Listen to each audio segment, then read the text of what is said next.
Hello everyone, welcome to let's revise. आज की video जो है वो आपकी साइकोलॉजी प्रैक्टिकल की वीडियो है।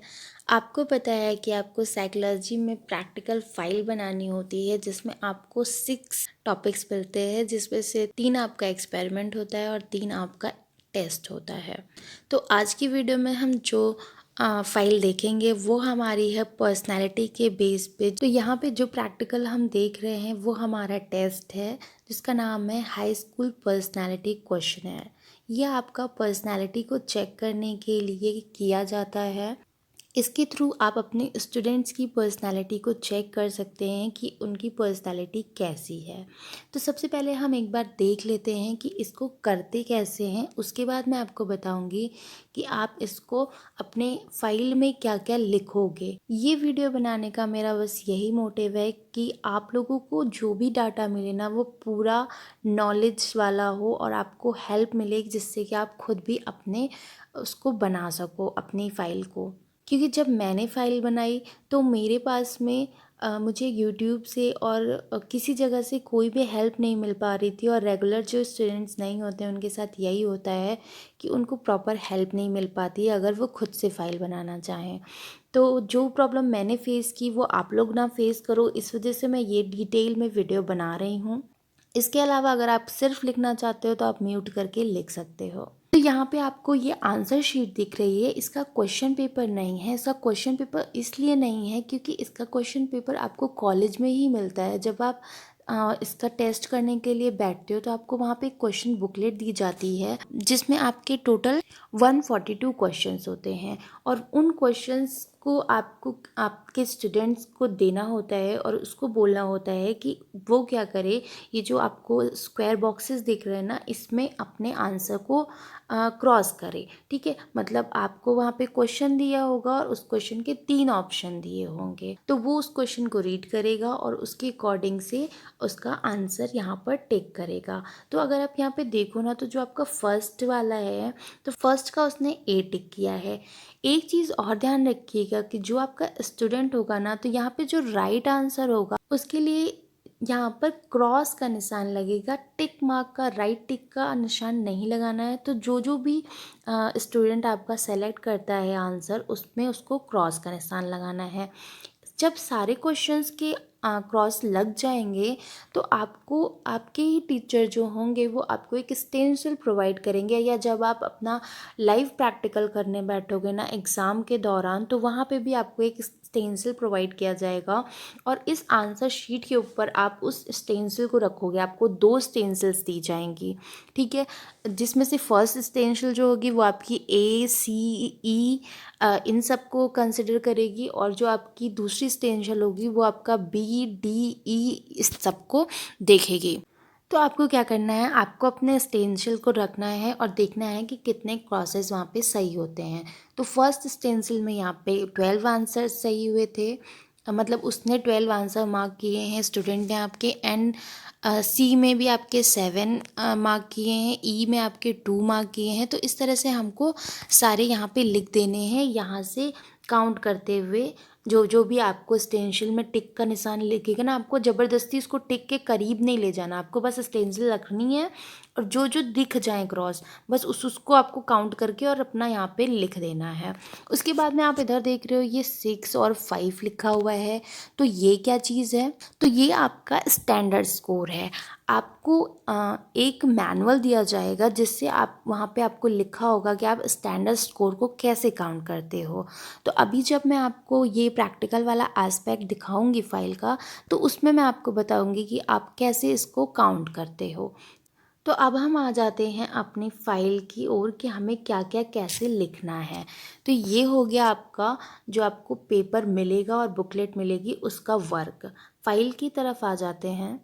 तो यहाँ पे आप एज इट इज़ भी लिख सकते हो, आप अपने अकॉर्डिंग भी लिख सकते हो। जैसे कि ये जो आपका जो ये आपका टेस्ट है ये आपका पर्सनैलिटी को चेक करने के लिए है। तो सबसे पहले आपको पर्सनैलिटी के बारे में थोड़ा सा लिखना होगा जो कि आपका थ्योरेटिकल एस्पेक्ट कहलाएगा। तो जब आप पर्सनैलिटी के बारे में लिख रहे हो तो आप पर्सनैलिटी है क्या, इसका वर्ड कहाँ से डिराइव हुआ है, कितने टाइप्स की होती है, और जो भी चीज़ें आपको बुक में मटेरियल दिख रहा है आप उसको लिख सकते हो अपनी बुक से। और आप चाहो तो यहाँ से भी एज इट इज़ कॉपी कर सकते हैं। तो यहाँ पे पर्सनैलिटी के बारे में लिखा हुआ है, the word personality has its origin in the Greek verb personare. The term personality has been derived from the Latin word persona which means a mask. ठीक है, एंड इसी तरीके से बहुत कुछ लिखा है इंट्रोडक्शन में। देन आपको कैटल, जो आपका टेस्ट है वो कैटल ने ही बनाया है, तो कैटल का ही यहाँ पे डेफिनेशन दिया हुआ है, और कैटल की थोड़ी पर्सनैलिटी के रिलेटेड में ना इनकी जो डेफिनेशन होती है वो ज़्यादा इंपॉर्टेंस रखती है। तो आप चाहो तो इनकी लिखो या किसी की भी लिखो, आपको डेफिनेशन लिख देनी है बस। इसके बाद में इसके कुछ मैंने नेचर्स एंड कैरेक्टरिस्टिक्स लिखे हैं, यूनिक एंड स्पेसिफिक, इसका एग्जांपल दे करके समझाया भी गया है। इंक्लूड्स एवरीथिंग, पर्सनालिटी सब कुछ इंक्लूड करती है। Self consciousness, not merely a collection of traits, goal interprets personality, dynamic, product of heredity and environment, related to understanding individual difference. यहाँ पे मैं इतना कुछ सब कुछ नहीं रीड कर रही हूँ, जो मेरा समझाने वाला पोर्शन है ना वो आपका प्रैक्टिकल पार्ट में है, तो यहाँ पे बस आपको सिंपली मैं बता दे रही हूँ कि लिखा क्या क्या है। देन आपके डिटर्मिनेंट्स पर्सनालिटी डेवलपमेंट कुछ हैं, और इसके जो डिटर्मिनेंट्स हैं वो टू टाइप के हैं, एक है आपका बायोलॉजिकल फैक्टर एंड एक आपका है साइको सोशल फैक्टर। ये आपका बहुत ही इम्पॉर्टेंट पॉइंट होता है, ये आपको आना भी चाहिए। उसके बाद में हमने इसको भी अच्छे से समझा दिया है।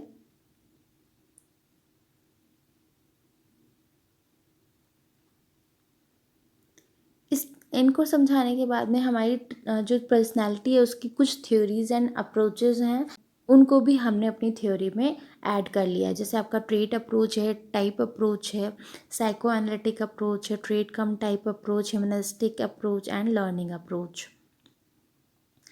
अब हम अपनी थोड़ी सी जो हमारा वो है टेस्ट है उसके बारे में लिख लेते हैं। तो हमारे जो टेस्ट का नाम है उसका नाम है हाई स्कूल पर्सनालिटी क्वेश्चनर।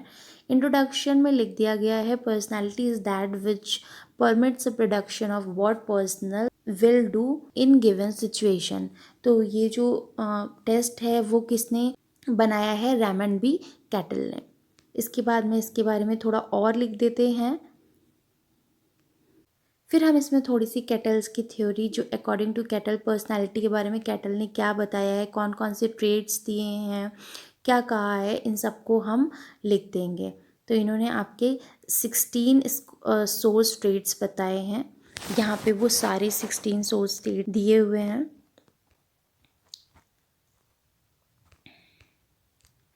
अब आ जाता है आपका प्रैक्टिकल एस्पेक्ट। ये आपका टेस्ट नंबर 3 है, आपका टेस्ट नंबर 1, 2 भी आपको यहीं पे मिल जाएगा।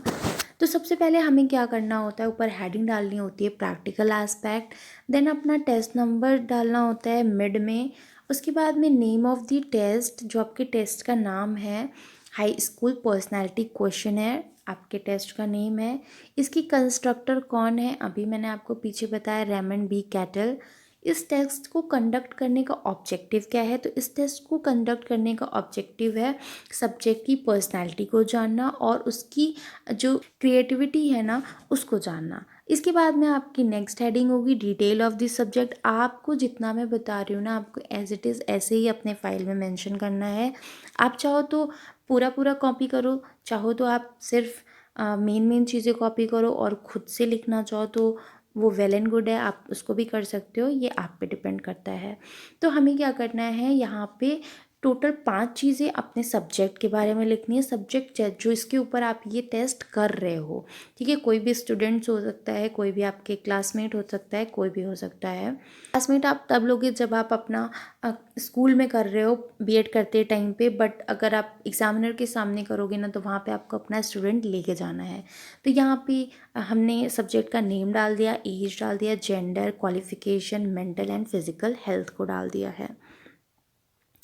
अब डिटेल ऑफ द टेस्टर, जिसने ये टेस्ट लिया है उसका नाम डालोगे। जैसे कि आप ये टेस्ट करा रहे हो ना, तो आप अपना नाम, अपनी एज, जेंडर, क्वालिफिकेशन एंड अपना मेंटल एंड फिजिकल हेल्थ के बारे में डालेंगे। देन टेस्ट सेशन के बारे में डाल देंगे, किस दिन हुआ, किस टाइम पे हुआ और कहाँ हुआ। कहाँ में आप हमेशा साइकोलॉजी लैब ही डालोगे। आप अपने घर पे फाइल बना रहे हो, आप गए नहीं थे कॉलेज, तो इसका मतलब ये नहीं कि आप घर डाल दोगे, आप साइकोलॉजी लैब ही डालोगे। देन मटेरियल हमें क्या क्या लगा था, बुकलेट लगी थी, अभी मैंने आपको बताया उसी बुकलेट से हमने क्वेश्चन पढ़ाया है। स्टेंसिल लगा था, मैंने बोला था कि स्टेंसिल लगा के ही हम क्रॉस चेक करेंगे। प्रोफाइल शीट और नॉर्म्स टेबल, जो हमारा हम स्टैंडर्ड अपना स्कोर निकालेंगे वो इन्हीं से निकालेंगे। देन HSPQ मैनुअल, जिसमें आपका राइट आंसर होगा, and pen and pencil. Then आपका आता है प्राइमरी सेटअप। आपको कोई भी टेस्ट एंड एक्सपेरिमेंट को कंडक्ट करने से पहले कुछ सेटअप करने होते हैं और उसके बारे में ही आपको लिखना होता है। तो प्राइमरी सेटअप में आप लिख सकते हो कि आपने सारा जो भी टेस्ट को कराने से रिलेटेड मटेरियल था वो आपने इकट्ठा कर लिया था। क्लास में आपने वेंटिलेशन का, लाइटनिंग का एंड एयर का ये सब चेक कर लिया है। जहाँ पे आप एग्ज़ाम करा रहे हो वो प्लेस पे बहुत ज़्यादा शांति होनी चाहिए। स्टूडेंट की मेंटल हेल्थ भी नॉर्मल है। तो ये कुछ चीज़ें हैं जो हम प्री प्लान कर लेते हैं। देन इंस्ट्रक्शंस, जो आप टेस्ट करने जा रहे हो ना, उससे रिलेटेड आपको स्टूडेंट को इंस्ट्रक्शन देना है कि क्या करना है आपको। सबसे पहले अपना आप टेस्ट का जो सामान है उसको वहाँ पे रखोगे और फिर आप क्या करोगे, जो इंस्ट्रक्शन है ना उसको अपने स्टूडेंट को दोगे कि उसको किस तरीके से क्या चीज़ें करनी है, कैसे करनी है और कितने टाइम में करना है, कब कितना टाइम उसको दिया जाएगा, ये सब आपका इंस्ट्रक्शन में इंक्लूड होगा। नेक्स्ट आ जाता है आपका प्रोसीजर। प्रोसीजर में आप बताएंगे कि आपने जो भी ये पूरा एग्ज़ाम कंडक्ट कराया वो कैसे कराया और उसके बाद में आपने क्या क्या एक्शंस लिए हैं। फिर आपका ये टेस्ट है, क्योंकि आपने प्रोसीजर के बाद में अपना टेस्ट कराया है तो हमने यहाँ पे टेस्ट की जो हमें शीट थी हमारे सब्जेक्ट की, उस शीट को हम यहाँ पे पेस्ट कर देंगे।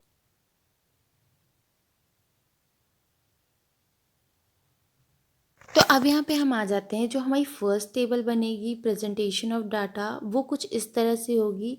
सीरियल नंबर हम डालेंगे, पर्सनालिटी फैक्टर डालेंगे, फैक्टर आप जो स्टेंसिल से चेक कर रहे थे ना वो, रॉ स्कोर जो आपने चेक करके निकाला है, स्टेंस स्कोर आप मैनुअल से देख करके आप निकालोगे, and description of personality trait, मतलब अगर इतना स्कोर आया है तो उसके अंदर मतलब उसको किस कैटेगरी में रखेंगे। तो यहाँ पे स्टेंस स्कोर के अकॉर्डिंग हम उसकी कैटेगरी को चूज़ करते हैं। तो स्टेंस स्कोर यहाँ पे 6 है तो वो बोथ रिजर्व्ड एंड आउटगोइंग है। 5 है तो एवरेज है। ठीक है, कैसे है इसको एक बार हम देख लेते हैं। तो ये आपकी प्रोफाइल शीट है। आपकी इस साइड लो स्कोर डिस्क्रिप्शन दिया है और दूसरी साइड आपका हाई स्कोर डिस्क्रिप्शन दिया है। ये आप देख रहे हो ना, स्टैंडर्ड 10 स्कोर गिवन है। मैं एक बार इसमें आपको पेन से दिखा देती हूँ। ये ऊपर आपको 10 स्कोर गिवन है और आप देखो वहाँ पे सबसे पहले में हमारा 6 आया था तो हम यहाँ पे 6 को मार्क करेंगे। फिर हमारे में 5 आया एंड आपके में फिर 5 आया, देन 7, फिर आपका 2 आया। तो एक चीज़ आप ध्यान देना कि जब आपका ये जो ब्लैक ब्लैक सा बॉर्डर दिख रहा है ना, अगर इस बॉर्डर के अंदर आएगा तो उसको हम एवरेज कंसिडर करेंगे। ठीक है, और अगर इसके बाहर चला जाएगा, मतलब इस साइड ज़्यादा जा रहा है या इस साइड ज़्यादा जा रहा है, तो हम उस अकॉर्डिंग से देंगे। अगर इस तरफ आपका ज़्यादा आ रहा है तो हम क्या करेंगे, फर्स्ट वाले में रिजर्व्ड एंड डिटैच्ड आएगा। और अगर इस साइड ज़्यादा जा रहा है 10 की साइड, तो हम क्या लिखेंगे, out going and easy going. ये सब हम इस तरीके से हम अपने नंबर्स के मतलब 10 स्कोर के अकॉर्डिंग उसको ट्रेड देंगे। हमने दिया है कि 6 वाला हमारा क्या था, मिड में आ रहा था तो हमने बोथ में ले लिया। 5th आपका एवरेज है, मतलब बोथ है, दोनों साइड में आ रहा है। ठीक है, 7th अगर आ गया तो वो आपका आगे की तरफ ज़्यादा चला जाएगा तो वो आपका हो जाएगा एक्साइटेबल। आई होप ये आपको इतना क्लियर हो गया है अब। तो पूरा टोटल हमने 14 थे और 14 का हमने इस तरीके से बना लिया है। इसके बाद में हम कैलकुलेशन करते हैं। ये जो कैलकुलेशन का फॉर्मूला है ना, ये भी आपको मैनुअल में गिवन होगा। आपको इसी फॉर्मूले के अकॉर्डिंग, बस ये वाला फॉर्मूला है ना, ये फॉर्मूला आपको मैनुअल में गिवन होगा और आपको इस फॉर्मूले के अकॉर्डिंग ही वहाँ पे वैल्यू को पुट कर देना है। तो अगर आप ये बी देखो ना, तो बी आप जो हम ABC अपना देख रहे थे ना, वो सीरीज़ गिवन हुई थी हमें। तो उसी सीरीज़ में जो वैल्यू आई है, जैसे मेरी बी में मुझे 5 मिली थी, सी में भी मेरा 5 आया था, ई में 2 स्टेन स्कोर आया था, एफ में हमारा 9 स्टेन स्कोर आया था, जी में हमारा 8 स्टेन स्कोर आया था। तो बस स्टेन स्कोर को अपने पुट करते जाना है और आगे वाली वैल्यू को फिर एज इट इज़ जैसे आप अपना मैथ्स करते हो ना, उस तरीके से सारी वैल्यूज़ को मल्टीप्लाई करके ऐड कर देंगे। तो हमारा जो आएगा आंसर 6.1 आएगा।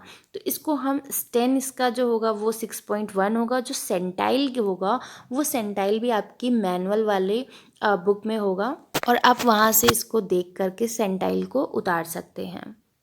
मतलब आपका 6.1 है तो सेंटाइल आपका 59.9 होगा। नेक्स्ट आपको क्या करना है, इसी तरीके से आपको उसका क्रिएटिव पोटेंशियल भी निकालना है। सेम चीज़ें हैं, सारे फॉर्मूले गिवन है।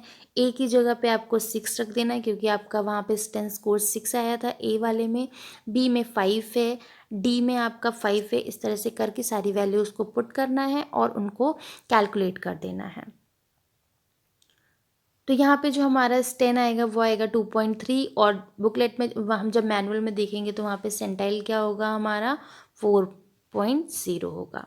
तो अगर हम रिज़ल्ट की बात करें तो रिज़ल्ट हमने अभी देखा ना, लीडरशिप पोटेंशियल में हमारा स्टेन स्कोर आया है 6.1 एंड सेंटाइल आया है 59.9। क्रिएटिव पोटेंशियल में हमारा स्टेन स्कोर आया है 2.3 एंड सेंटाइल आया है 4। इसके बाद में हमें इंटरप्रिटेशन ऑफ रिजल्ट लिखना रहता है। बस कुछ नहीं, जो भी आपका रिजल्ट आया है ना उसके बारे में हम लिख देंगे। जैसे कि जो फैक्टर ए था, तो फैक्टर ए को हम किस तरह से लिख रहे हैं, the raw score of the subject in factor A is 12 and then sten score is 6 which shows that subject is in both category reserved and detached and outgoing and participating। ठीक है, तो जो आपका फैक्टर का जो भी आपका normal score था, रॉ स्कोर था, फिर जो स्टेन स्कोर आया और उस स्टेन स्कोर का मतलब क्या है, मतलब वो किस कैटेगरी में आ रहा है, तो ये सब कुछ आप अपना हर फैक्टर का लिखेंगे। तो टोटल आपके 14 है तो आपको पूरे 14 यहाँ पे लिखने।